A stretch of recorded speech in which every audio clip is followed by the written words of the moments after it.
What is happening to the video game industry? More and more, game designers in the free-to-play market are using manipulation and behavioral psychology to get players to spend money. The mobile game market is already dominated with this practice. But the more alarming trend is that this seems to be making its way into the AAA industry as well. What will gaming look like in a decade or two if this continues? To answer these questions, we first need to understand what free-to-play games are actually doing to trick you into spending your money. To start, it is important to know that when people download a mobile game, they hold the mentality of, I will never spend money on a mobile game. People just have this wall up. 82% of gamers said that they would prefer free-to-play games with ads than paid games with no ads. And in the mobile space, 95% of all of the spending happens with in-app purchases. So for a lot of companies in the mobile space, charging money upfront for your game is a bad monetization strategy. It's better for these companies to release a free game so that they can amass a wide audience and then manipulate a lot of people into spending their money. So how do they do that? First, they know that there are 4 groups of people that enter their games. Achievers, people who like to progress. Socializers, people that just want to connect with other people. Killers, meaning really competitive players. And explorers, which is obvious. One of those 4 are far more profitable than the rest. And it's not the explorers, because you need resources to create more content, and they don't want to do that. Killers can make them good money, but they have to be really careful, because if they make their game too pay to win, people will get frustrated and leave. Socializers primarily spend their money on cosmetics, which makes up single-digit percentages of all in-app purchases. But achievers, they know that's where the real money is. They don't need to create more levels or new characters or anything like that, because they can sell you convenience, faster progression. But in order to do that, they need to break down your wall. Because remember, people go into mobile games with their defenses up. Free-to-play games have this whole it's too good to be true vibe, and so people don't trust it and their defenses are up. If they want your money, they have to break down your defenses. But they don't just want your money, they also want your retention. And they can get retention and money if they can turn their game into your hobby. That's their end goal. If it's a hobby, you're emotionally invested, you care. And if you care, then you're willing to sink resources or money into your hobby. To turn playing a game into a hobby, it first needs to turn into a habit. And to turn it into a habit, the game has to be as fun and as addicting as possible at the beginning. And you will notice with a lot of free-to-play games at the very start, they are really fun and you progress really fast. Sometimes they'll even throw you a legendary character or some gear that you don't have to pay for. But that progression curve, by design, starts to get more and more tedious over time as you do not spend money. And that is when convenience might just be something you're willing to spend a little bit of money on. There is a high that players are chasing that they stop feeling after a certain amount of time, but they are made all too aware that paying a little bit of money will give them that feeling back. Players know if they spend money, the game is going to be easier and it's going to be more fun. They pound that into you constantly.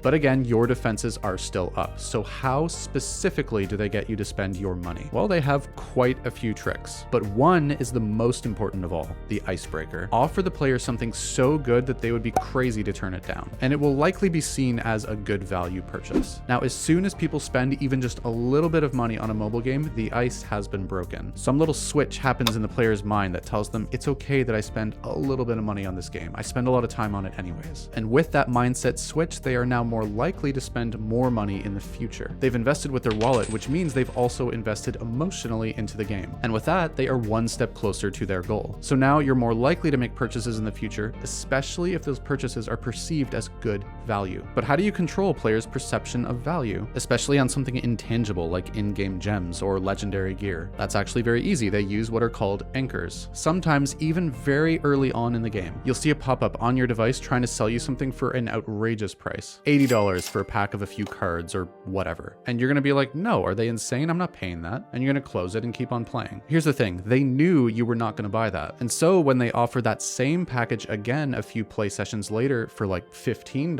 $80 is now what you compare that price to in your mind. Your price comparison for that pack is anchored at $80. Now it feels like a good deal. What else do they do? Scarcity. This offer is only valid for the next 7 hours. Buy it now or it's gonna be gone forever. Humans have an inherent fear of missing out on things, so they're using your fear against you to try to get you to open your wallet. What else? Loss aversion. They'll give you something, like in a progression game, you just got the dragon card in that level. You'll get to keep it if you beat that level, but you just died. You're gonna lose that card unless you pay a little bit of money to revive right now. People do not like to lose what they have. A lot of people will pay to keep it. What else? Have you ever tried to find decent indie game dev gear? I have, and there was not a whole lot of good options out there. For years, I actually resorted to having Nikki make it for me. So if you would like a way to support the channel and get some of that hard to find clothing that speaks to your game dev soul, check out our awesome new merch shop. From cozy hoodies to pixel perfect tees, our gear is designed for and by passionate developers like you. Support the dream, wear the passion, and join us on the indie journey.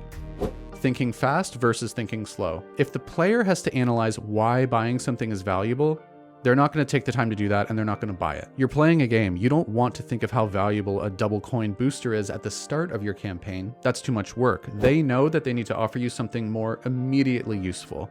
Make you feel immediate gratification. For example, you just died. Keep your run going by reviving your character, by paying a little bit. Social conditioning. Humans are herd animals. We like to be around other people. And generally, we behave how others around us are behaving. And you'll notice with these games, there's always some clan that you're supposed to join, or a guild. And there's always rewards for joining the clan. Why? Well, first, clans are going to appease the socializers that we talked about earlier, so cosmetics will get purchased. But also, they will announce when other guild members spend money, or when they bought some big pack. They are trying to control what the social norm in the game is.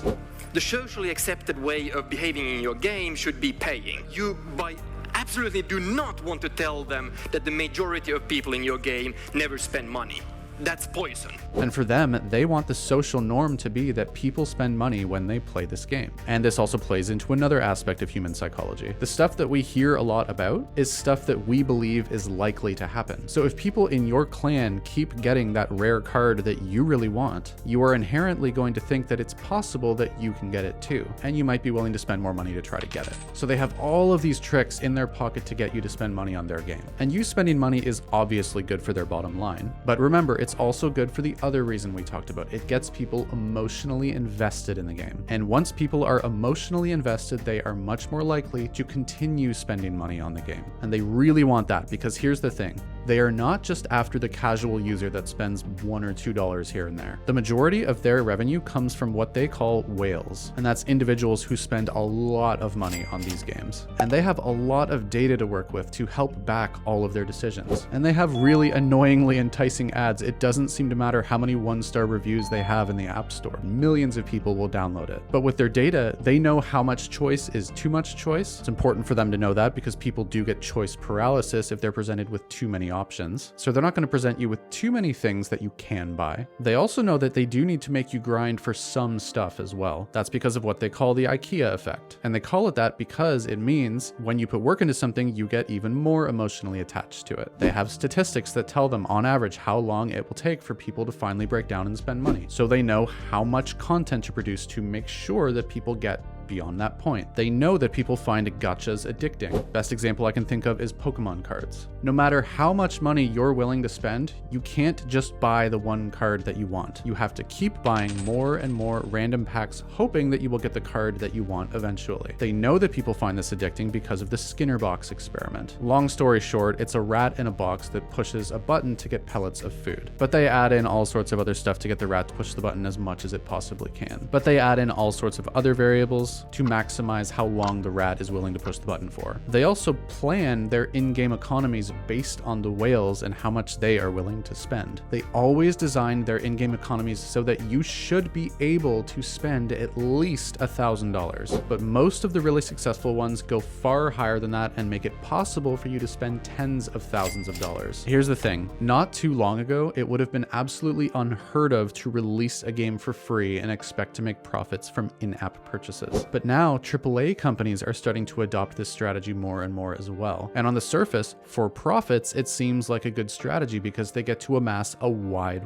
audience. The higher the price of their product, the lower the number of people that are willing to buy it. And it's because of free-to-play games that success metrics are no longer sales numbers, it's concurrent users per month. The only way to tell these companies that we don't like what they're doing is to stop opening our wallets when they manipulate us. These strategies are getting more and more widely adopted because they work. If it doesn't work, they will try something else. Companies have to turn a profit to stay open, but there has to be a way to keep the doors open without manipulating and borderline scamming people out of their hard-earned money. Games like Elden Ring and Breath of the Wild and God of War are proof that AAA companies can still turn a huge profit by focusing on fun and not loot boxes and battle passes. But not every company can produce games that good. I don't have the answer to this problem. I wish I did. Because I don't want to live in a world where I turn on my PlayStation and I have to watch ads every 20 seconds and dodge gem purchase pop-ups every time I press a button. Let me know down in the comments, what would you do if you ran these companies? How would you turn a profit but do it ethically? How would you amass a wide audience while still focusing on fun and passion? The gaming industry needs innovation and outside the box thinking more than ever. That's all I got. Bye.